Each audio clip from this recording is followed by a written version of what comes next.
Curious George at the Aquarium by Margaret and H. A. Rays. This is George. He was a good little monkey and always very curious.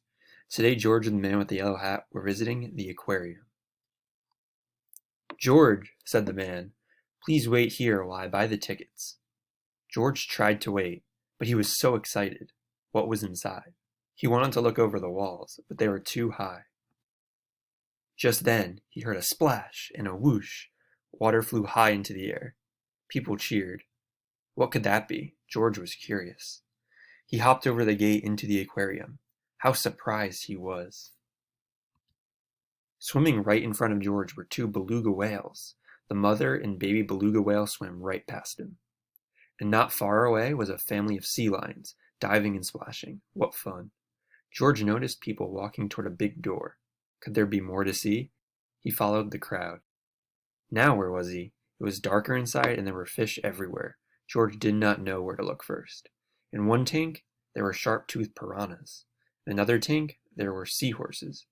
And in another tank, there was a large red octopus. George saw a group of children across the room.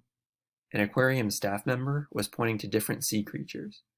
This is a starfish, this is a clam, and this is an urchin.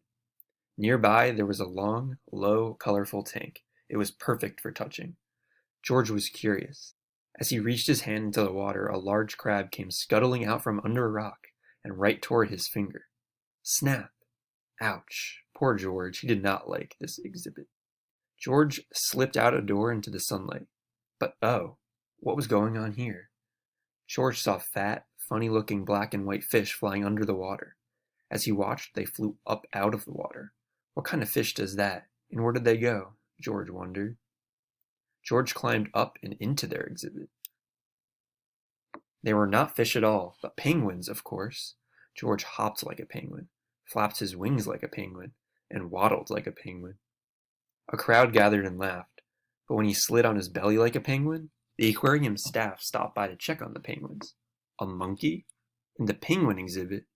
George opened a door to escape, but instead, all the penguins ran out. Penguins, penguins, everywhere. The staff was angry at George. How could they catch all the penguins? In the excitement, nobody noticed the penguin chick falling into the water. No one but George. The baby penguin hadn't learned to swim yet. As only a monkey can, George scaled the rope hanging over the beluga tank and swung over the water, saving the chick. The director of the aquarium and the man with the yellow hat heard the commotion and came running. That monkey helped the baby penguin, said a boy in the crowd. No one else could have saved him, said a girl. The director thanked George for his help and made him an honorary staff member of the aquarium. George said goodbye to his new penguin friends. He could not wait to come back to the aquarium and visit them again. Aquarium maze. Can you help George find his friend, the baby penguin?